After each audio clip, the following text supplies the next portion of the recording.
K-12 Insight. A couple of housekeeping things before we get into the conversation today. We are planning a 30-minute discussion with our two panelists, followed up by a 15-minute Q&A. I also have Isabella from K-12 Insight on this team to monitor the chat.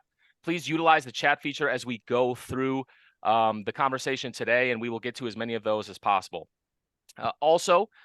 We are recording this conversation. When we wrap today, we will be sending out a webinar replay link along with our tax referendum guidebook.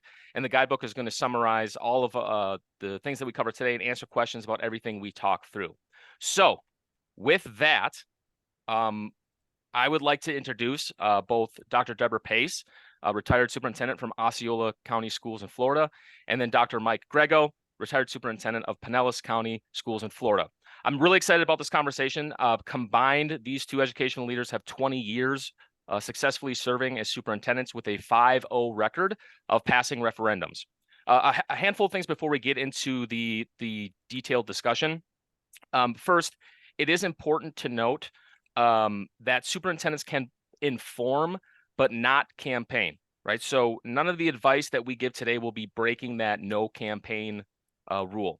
Our experts also advise that every public document should be looked over, including also maybe by legal counsel before it goes out to the public to ensure it's not crossing that line. Dr. Pace and Dr. Grego will talk about that more in detail throughout the presentation, but we wanted to call that out up front. So with that, let's dive in. I first want to give a chance for both of our panelists to introduce themselves and to give a very high-level overview of both the successes in Osceola County as well as Pinellas. So I'm going to pass it over to Dr. Pace first to tell your story of Osceola. Well, good afternoon, everyone, and thank you, Joe. Through my two experiences with a sales tax referendum as superintendent, the first being a full half penny specifically for the district in 2016, and then a renewal of a shared penny with our county and two city governments in 2022, I would say my biggest takeaway is that people really matter. As you can see from the slide, talking with your board and really understanding where all board members are in terms of this kind of initiative. Second, you need to engage with your local political leaders. Are they going to do something similar on their own? Will they support the school district and the school board in this particular initiative? And if they don't feel like they can be advocates for this type of an initiative, will they at least agree to remain quiet on the issues? That was incredibly important in 2016 for our Republican local and state leaders who obviously don't want to advocate for a tax, but at the same time, we're willing to remain silent on the issue and not come out in vocal opposition. We also really worked hard to anticipate our questions and the potential opposition and acknowledge that up front, answer that up front, and then work throughout the campaign to make sure that you're continuing to keep your pulse on that message. Working with your employees and your whole team is a huge part of a successful initiative with clear and consistent messaging that everybody understands and can carry back to the community. Why are we doing this? What are we going to gain from this particular initiative? And when would we start to see results? And I will tell you that we enlisted our entire leadership team. Obviously the immediate leadership team, but our principals have direct contact with parents and families on a regular basis. Our parent leaders have outreach into the community. All of these stakeholders are super important. The biggest lesson I would say, though, is that personal touch works. We really launched our initiative in August of 2016, although we had started laying the groundwork in March. And during that time period, we did 120 plus face-to-face informational presentations to employee groups, to parent groups, to the local Rotary, the realtors, anybody and everybody that we could get in front of to really carry that message of why this is important. This certainly assumes that you've already done the groundwork to determine that the capital needs or the financial needs are real. And this is just simply planning for them the rollout of gathering your community on board. Excellent, thank you. And I want to hand it over to Dr. Grego to go through your story at Pinellas. Yeah, thank you, Joe, and welcome to everyone. Thank you for letting Deborah and I into your school district. I certainly recognize that 30 minutes isn't going to be the end all of everything that's ever learned over these referendums. So please, I want to reinforce to reach out to K-12 Insights. You can contact us if you have follow-up questions along the way. Look, they say that timing is everything, and it does matter in terms of running a referendum. First of all, I know we're entitling this thing as a tax referendum. My strong advice is never use the word tax. Tax is not a word that people embrace, but a school district or a school referendum, people like schools. They love schools. They want to improve the quality of the community that they live in. So this is about a school district referendum and supporting what's right in your schools. I strongly believe you can go out too early, and a lot of districts do. I mean, Deborah mentioned before that she went out in August for a November 1st, for a November vote. That's about it. In November, August, and September, districts make mistakes by going out too early. And for example, you shouldn't be talking about this publicly now if your vote is for next November. Rather, you could go out too early. But here's the thing you can't do too much of is to build the trust. To build the trust between you and your community members. See, the second bullet that I wrote down there is probably, to me, the greatest predictor of whether a referendum will pass or not. The first question is your school district moving in the right direction? If we were to survey your community, how strongly do they believe your district's move in the right direction? And the second part of that question, which is highly related, does the community trust and believe in the leadership of your school district, the superintendent, the board, the leadership team? In order to accomplish that and to build that, you can never do enough of that, and you can never do it too early. That's an ongoing effort as a leader of a school district. Now, to build credibility, though, as you get closer to your referendum and you start to discuss it, is that you have to build accountability.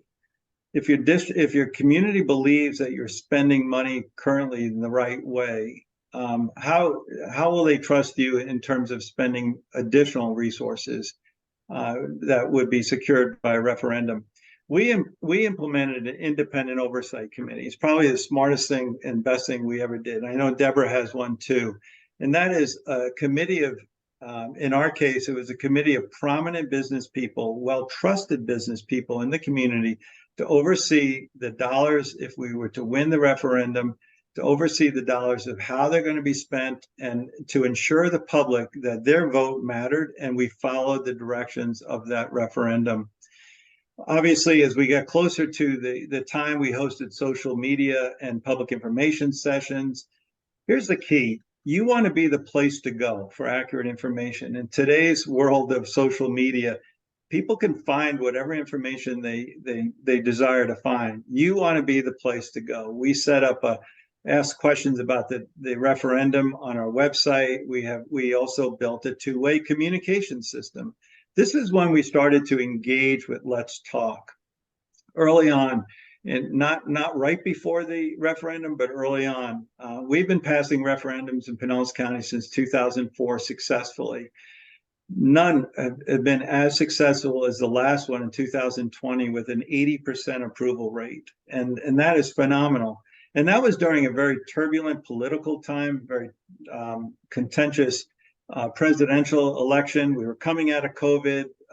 Politically, there was a great divide, and there still is in our country and in many communities. So to secure an 80% approval, we did something right. And I believe one of the major attributes of that is that we created this two-way communications platform. Well, thank you, Mike, for that. You mentioned the economy of trust, right? And trust building is essential to actually getting the work done. The foundation set for passing or failing a school referendum is that the fact is that everybody in the voting block needs to trust that you are going in the right direction. Now, in order to make withdrawals from that trust account, right, for something especially as big as a referendum, you also have to spend time making regular deposits, so you have something to pull from. So, Mike, I'd like you to delve a little bit further into how you can start making deposits within the community. One of the strategies we did was we tried to build points of pride into the community. Look, every school district leader and every school board wants to be an exemplary school district. Define what you mean by exemplary. Go after that and educate the public and educate people associated with your school district of what you want to do. So you just don't want to provide the essentials for school districts. You want to be exemplary and focus on the need. That is that your referendum is going to pay for something. It's going to fund something. Focus on that need.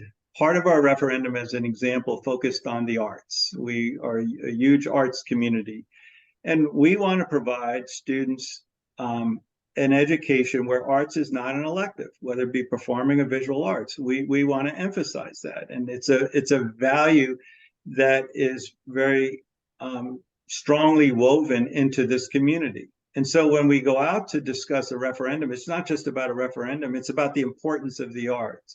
It's about importance of supporting technology in our current generation and future generations.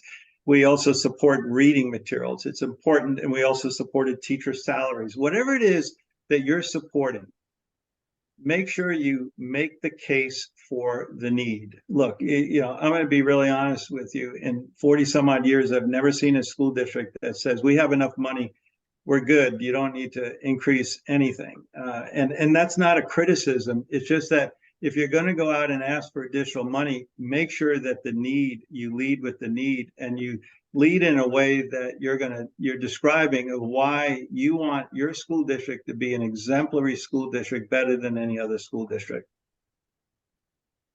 So there are three main pillars that we were discussing as far as building trust within the community. I'd like for each of you to speak to those. The first one, building momentum. I'm going to hand it over to you, Dr. Pace. Thank you, Joe. Building trust, as we've talked about, is an ongoing, unending process. We have to talk about what is our need, and also what are some of the proven examples of why these things are important. What have we already been able to accomplish, and what more can we do with these additional resources? Build that sense of energy and excitement about what your district, your board can and will do to improve education for students in that community. What can we do to build their skills for a future workforce or future success in the arts, or whatever that is going to be? Starting early and maintaining a consistent effort is super important, but that consistent messaging is also absolutely critical. As Mike mentioned, having that two-way communication platform, so that if there's a question, if there's a concern that's raised, you have a way to hear it and then respond to it, so that it's not being handled in the social media realm. And then finally, understand this is not an easy road. It's going to take time and it's going to take effort. And you, the superintendent, often have to be the face of this particular effort. For advocacy, you can rely on some of your community leaders who are willing to speak up and be champions for the district.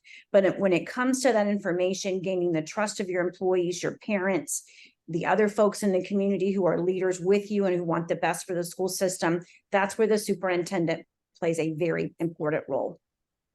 Well, you mentioned something really specific there as far as social media. So one of the other things as far as building trust is, how do you counter misinformation? So Dr. Grego, I'd like to hand it over to you to walk through how you guys handled that.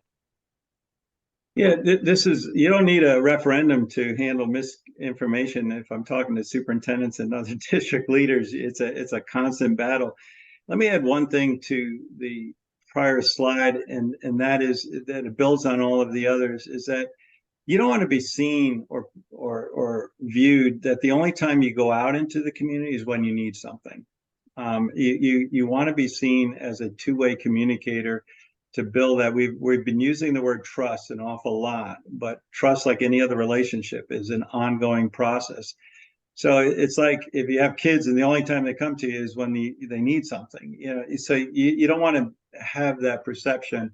As far as miscommunication, the way to combat that is to be the single source of truth, is to really create the platform that today's social media platforms, if people have a question, they need to know where to go. And if they don't know where to go, they'll find something. They'll find Facebook, they'll find some PTA Facebook, they'll find some platform that somebody has an answer to something. You want to be able to direct all of the questions to your site. You want to be able to answer them. You want to host social media and public information sessions, as Debra was saying before. You want to utilize two-way communications. And so if people hear something that's a little bit off kilter, they say, you know what? I'm going to check that to make sure. I'm going to go to the school website. I'm going to go to the district's website. I'm going to go to a Let's Talk question. I'm going to do something to find out. So the more you can drive them to your source or level of information, the better. And I've already said some of these other topics about trying to really build the points of pride and focus on what you're doing really, really well on it. That keeps the information in a more productive light instead of these naysayers around. Just tell your story. You're great school districts out there, and tell your story about how hard you're working and how you're going to make your district even greater. So the last pillar that we identified as far as building trust also then ties back to Dr. Pace, your story in Osceola, as far as winning over your internal community. So can you walk us through a little bit more on how you did that in Osceola County Schools? Absolutely. Many school districts, and Osceola was one of them, employ the largest number of individuals in that particular community. We need to champion our employees and urge them to vote. Again, you can't say vote yes, but you can do everything in your power to make sure they're registered to vote and that they're going to have an active voice in saying what happens next in our community, both for our school system and for other important political decisions that have to be made. You also have a champion of students, many of whom are 18 by the time they are graduating, that you can rally and inform about why it's important for them to vote for their particular school district. But it's important to understand that each of these groups will need access to information, and that what they're looking for, what they're listening for, may be slightly different. Your teachers are going to be thinking about something different, for example, than your custodians and your maintenance employees. But for us, even the sales tax was about improving the quality of working and learning conditions for our staff and for our community, which also means that it's going to make cleaning the floors a whole lot easier if they're not 50 years old, or making sure that the HVAC system is working. It's not glamorous, but it's reality. It also includes, though, a willingness to answer those difficult questions. Why haven't you been able to do this before? What is this going to mean for me? And remember, not all voters will have any direct connection to the school system. Certainly, we have parents and grandparents and relatives of employees. But what about the retirees in your community whose grandchildren may have graduated years before? What is it that you're going to do to help them see that this is an important aspect of moving forward as an economic prosperity-driven organization? Because what our kids are learning today builds the workforce of tomorrow, which then in itself lends to better conditions for everyone moving forward. All right, so to keep us on time here, we kind of went through the three big pillars of building trust and sign the foundation set for this work. Now I want to wrap up the panelist discussion with a step-by-step kind of blueprint. So I'm going to ask Dr. Pace and Dr. Grego to kind of walk through all the steps that they would follow, particularly in today's political climate, to set themselves up for success for, say, passing, a referendum in the 2024 election, which I know many people on this call probably have circled as the date that they would consider going out for one of these votes. So with that, I'd like to start back to you, Dr. Pace, as far as the first step that you would employ. Absolutely. It's critical that you assess the climate and the organization around you before you ever start actually publicly talking about going out for a referendum. Remember that you can inform as a school district, as a superintendent, but you cannot say vote yes. You cannot advocate for or against a particular political choice. However, you can make sure that people understand what is the need, what would the dollars be used for. You can talk about that oversight committee to make sure that you're going to be accountable to them. Super important that you understand those limitations, and if in doubt, seek counsel. You also want an understanding from your other governmental entities. Are they thinking about going out for a referendum? Are they thinking about raising taxes? You want to assess that landscape again before you ever begin talking publicly about it. and make sure that you understand where people are. In 2016, I had 5 board members who were fully behind the initiative to go out for the half penny sales tax for the district on its own. However, some were Republicans and didn't want to do so in public. That was a little different in 2022. And so we had to make sure that we were able to counter the fact that we had 2 board members within who weren't advocating for this particular initiative. So very important to understand all of that as you plan your strategy to move forward. All right, step 2, Dr. Grego, I'm going to hand this one to you for controlling communications.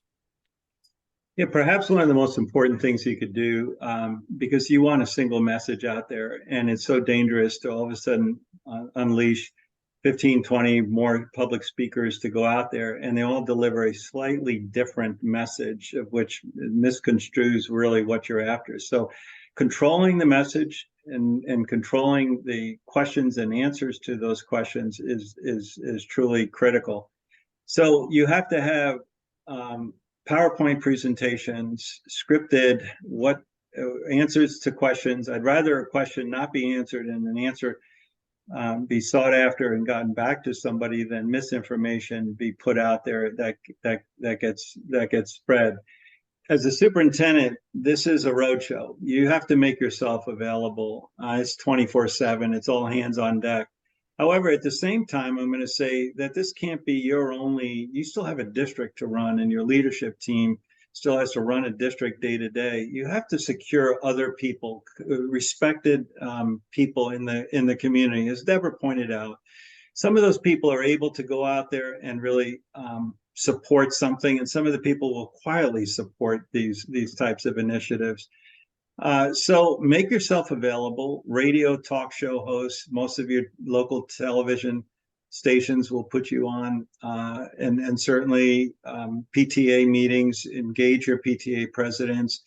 If you have a school advisory council, and engage your parent leaders to support those initiatives. So it is an ongoing, I forget the number that Debra had, 180 or so appearances. It is huge. But it can't only be about you. It's got to be about the people of your district. And so really, truly work to develop that cadre of strong supporters for your referendum. All right, I'm going to hand it back to Dr. Pace to talk through step 3 as far as initiating internal inquiries. We've already talked about how critically important it is that you get your employee group, your families, to be champions for this particular initiative. They have to understand what's in it for them. As employees, as family members, as parents, what are we going to get from this? An elementary school teacher might see something different, for example, than a high school teacher. Tailor your messaging to the needs and interests of each of those groups. Remember, too, that a lot of folks have a bad concept when it comes to the district, but they love their neighborhood school. Get those principals to be champions for this particular cause or initiative. And finally, don't be afraid to involve your unions, whether you're going out for a property tax or a sales tax, whether it can go for salaries or not, it's still going to greatly improve the lives and the working conditions of our employees. Enlist those folks to be champions for this particular initiative as well. The most important thing is that, unfortunately, historically, from a data standpoint, teachers don't necessarily vote. We've got to change that. And certainly when you're doing a local initiative, that's critical. Joe, if I could add one thing to the perhaps most important step, and that's of execution. Mm-hmm. In Pinellas County, we didn't hire, but our teachers union hired a professional campaign manager. I mentioned before that it's so difficult to operate and run a school district. We've had the same campaign manager since 2004, who successfully led our district and through 4 or 5 consecutive campaigns. And she has a distinct belief that this is the right thing. She has a winning formula, and we don't pay for that. Actually, the teachers union paid for it, but you can't pay for those types of things. But they can then truly campaign and organize that campaign on the streets. They hand out signs, yard signs, flyers, and other things that you can't do as a public school official, but they can do. And so you start to form a pack, and they can run with it. And we talk about, is there opposition in your district or not? They're a great resource to really see what that opposition, if any, exists at all. If it's a quiet opposition or very aggressive one. And so we've used that successfully. I'm not saying it's a requirement, but it certainly helps take a little bit of a load off of your leadership team and you doing everything. Let somebody who's truly run successful campaigns help you. All right. Well, then the final step is this also time to celebrate. Dr. Pace, I'd like to have you speak to this slide if you could. Absolutely. Once that initiative passes, it's absolutely exciting and it's important to celebrate. Thank your community. Thank your employee groups. Rally behind the fact that they were supportive, but the work has only just begun. It is critically important then to execute on the promises that you made throughout that initiative.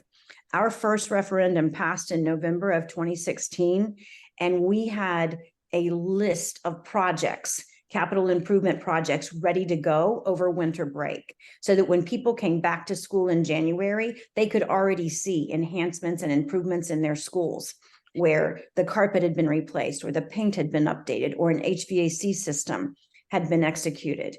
We immediately went to work on the first 3 comprehensive renovation projects that we had outlined for our community.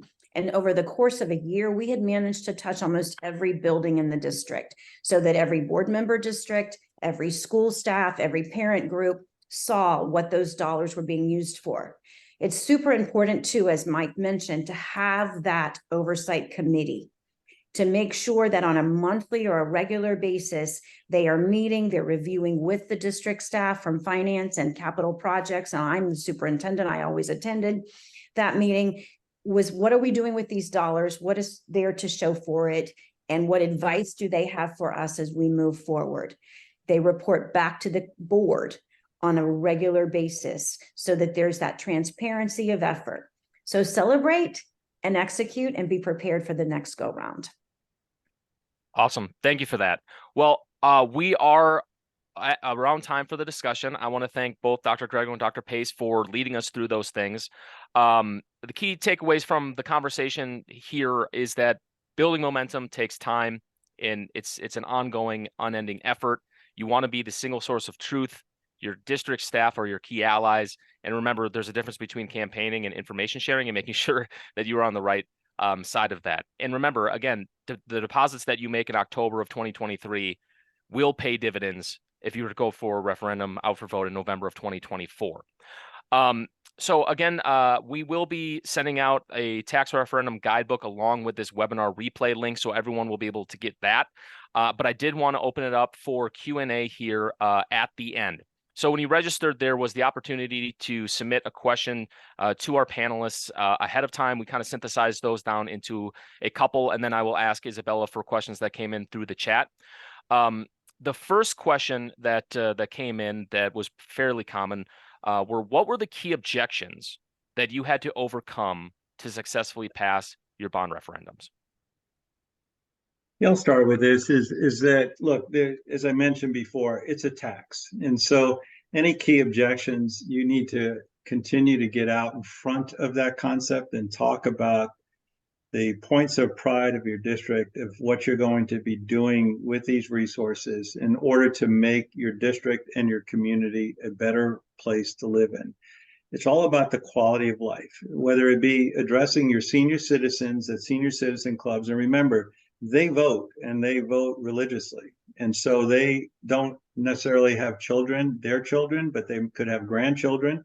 And quite frankly, they always support issues that center around schools, so don't ignore them, because they always turn out to vote and make it a conscious effort at which to do that. So opposition or objections is that you have to deflate that by the goodness of what you're doing in your school district. Now, I would say that when we developed and implemented a two-way communications platform, we kept an ear to the ground in terms of what that opposition might be. If there was a specific source or a specific objection to it, we would then try to counter it and object to it, or you know, bring some truth to it. So we didn't want to ignore anything that's happening, but if you don't have that two-way communications, you may not know that that's out there, that that's steaming out there in the community until it's too late, until after the referendum, and they say, okay, this is why people didn't support it. And you could have said, we could have counteracted that if we just knew that that was the feel out in the community. There are also some key points that some people in the community will look for. For example, is the length of the tax something that people are for or against? In my first experience as a cabinet member, not as the superintendent, folks were willing to support a 6 to 10 year initiative, but not a 20-year initiative. In Osceola, the polling that we did, what people were more than willing to look at 20 years. So you really have to do that groundwork ahead of time, understand what those objections are, and then take steps to counter them and keep your ear to the ground, as Mike mentioned, with that two-way communication. All right, well, thank you. The other question that came in most commonly was, how do you address politically motivated opposition? Yeah, so I'm not a professional, I don't run campaigns or anything. We're all just educators, not just, but we're educators. We run school districts. We're good at what we do. My advice to this is to keep your ear to the ground. But look, if you know someone's not going to vote for something, I don't know if I spend a whole lot of time trying to convince them. I spend the majority of my time trying to secure support. And so if you have this small fraction of people or a small group of people, now, if it's overwhelming and your assessment is that this thing's not going to pass, that's a different story. But I would advise stay on the high road. Don't let people bring you down into the trenches because of some politically motivated. Keep this out of politics. This is not a political thing. This is a support for schools, a support for children. Keep it on that level. And in many cases, I just let those things kind of squelch, or I tap somebody who's very strong and influential in the community, perhaps the business community, to go out and maybe do a job and squelch it, not me and not our board, to keep us out of the politics of it and on the straight and narrow of improving school district and the community. Definitely critical to assess the strength of that political opposition. Is it your neighborhood gadfly that buzzes around but doesn't really have a following? Is it a bigger force? If it's a bigger force, you have to figure out if you do have someone who can help you bridge it so that you're not sinking into the fray or not. And that kind of determines whether or not you move forward with this type of an initiative. Fantastic. All right, I'm going to ask Isabella to come off mute for a quick second to see questions that have come in through the chat. Yeah, we did have one question come in from someone whose district is planning a capital project vote, and they're wondering which of the strategies we covered today they could use in a situation like that. Well, our sales tax dollars are primarily driven toward capital, deferred maintenance, technology, and security.